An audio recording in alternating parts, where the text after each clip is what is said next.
kind of points are you making? I mean, first of all, you said logically coherent. So what is your idea of logic? What is logic? Okay, so logic is a generalization of human language. So the way that we use human language is a generalization. So we look at the way that we use human language, and then we infer from that certain principles. That's important. That's an important thing, because I think when we don't have a starting point of what's logic, things become convoluted. Yes, yeah, I have no problem. So when I say logic, or when I think vernacularly, the word logic is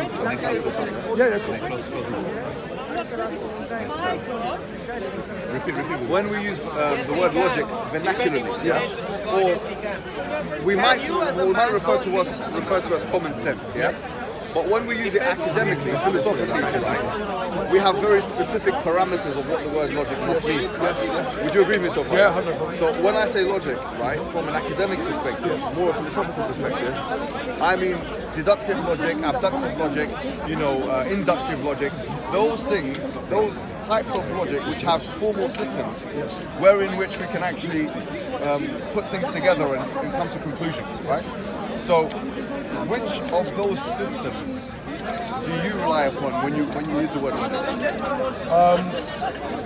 What do you mean by systems? Are you saying just deductive logic? Or are you saying so how do you, when you say logic, so once again, when I say logic, I'm referring to one of those things, right? Okay. So, for example, abductive logic is inference to the best explanation, if you like, So if something happened today, I don't know,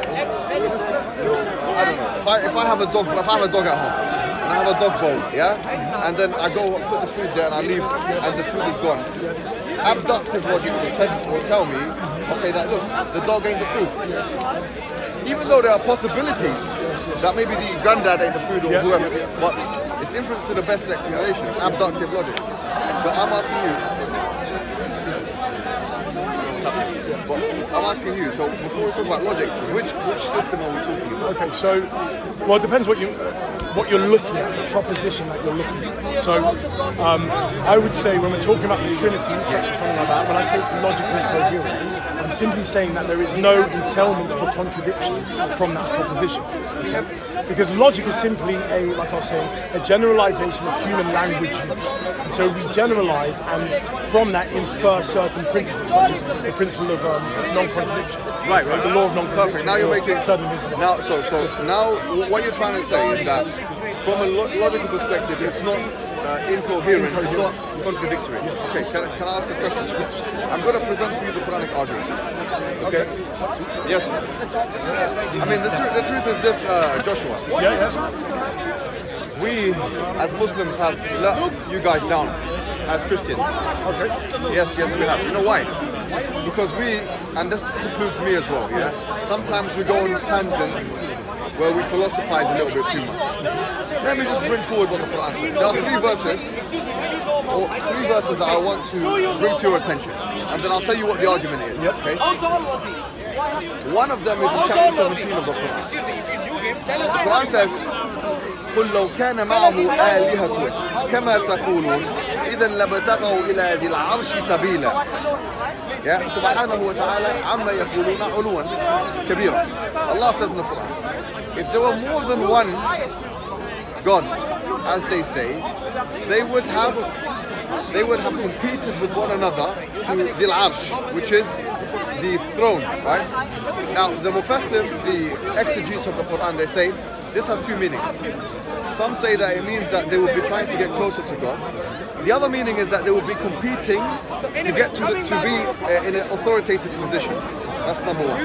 The Quran says in chapter 21 of the Quran, which is Surah Al-Anbiya, it says, if both of them were creators, لَعَلَى بَعْضَهُمْ عَلَى لَذَهَبَ كُلُّ إِلَهٍ بِمَا خَلَقَ وَلَعَلَى بَعْضَهُمْ عَلَى بَعْضٍ. That each of those creators would have taken what they have, what they have created, and they would have competed once again one another in authority. The third verse from Surah Al-Mu'minun, chapter 23 of the Quran, it said that the heavens and the earth لَفَسَدَتَا, they would have been destroyed completely. Now, in a nutshell, you can say there are 3 points. The Quran is making the argument that it's not possible to have entities with different wills with different, that you have more than one creative entities ultimately creating the universe and sustaining it.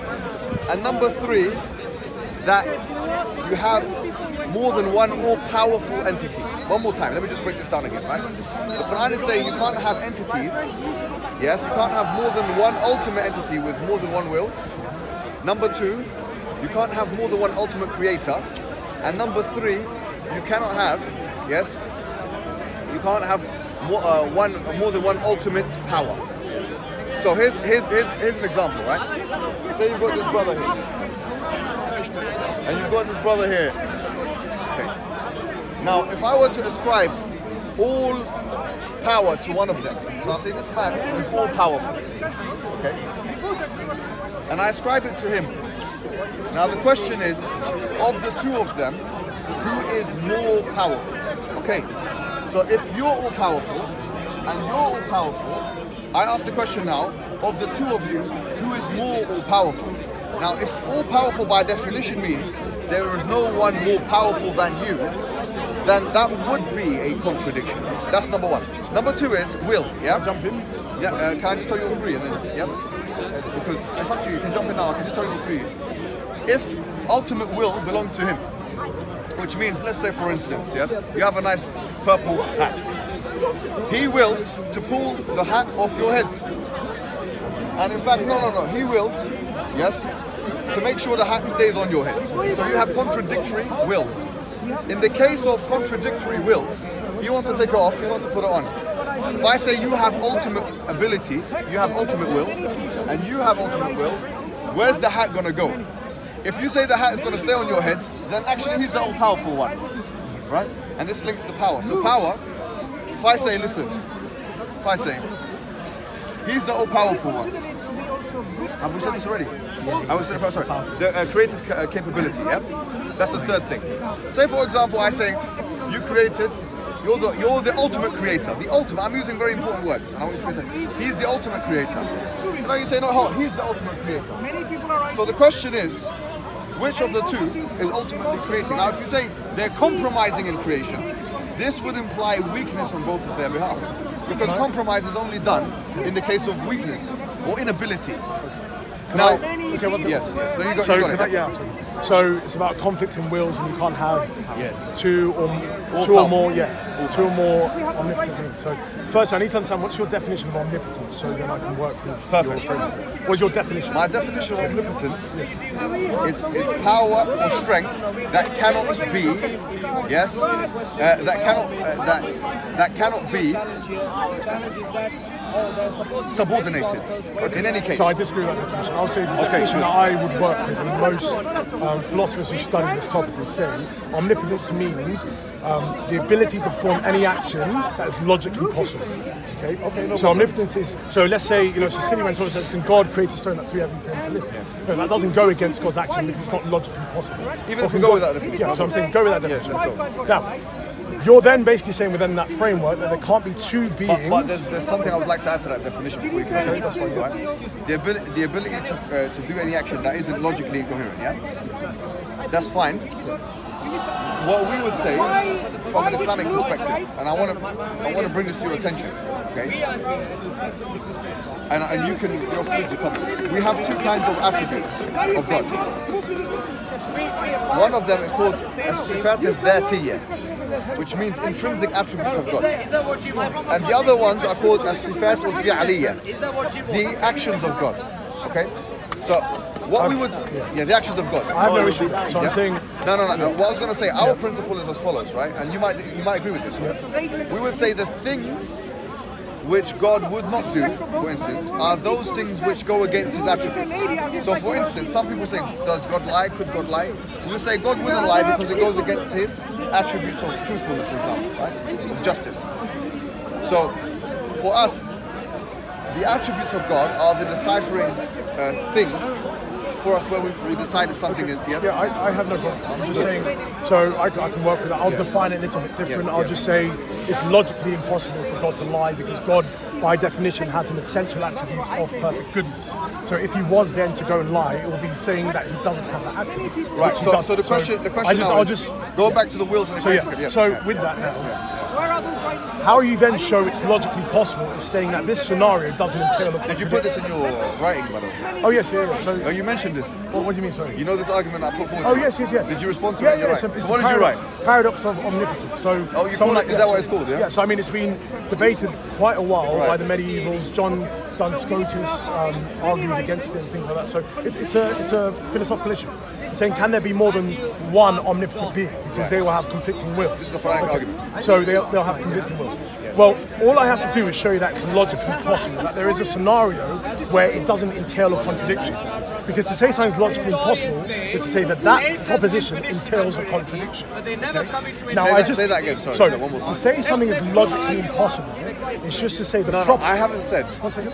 That's not the argument I'm putting forward. I just want to make it clear. Right? What is the argument? Because it's important that you have in front of you exactly what I'm saying. Okay, so let me understand. So what I'm saying is that if we have two entities which are separate persons, yes, which are ultimately powerful, ultimately creative in their capacity, and ultimately willing at all times. At all times. So in other words, you cannot conceive of a time where any of those entities are not ultimately willing something, are not ultimately putting something into creative capacity, are not ultimately maintaining or sustaining something. In that scenario, it would be contradictory to say that the wills, if they are different or autonomously different, then one will and the other will can coexist. Yes. So you're saying exactly what I'm saying. You're saying it's logically impossible. It's a little bit different. Yeah, but it's logically impossible or logically incoherent. There's a scenario where you can have two omnipotent beings who have independent wills. Okay.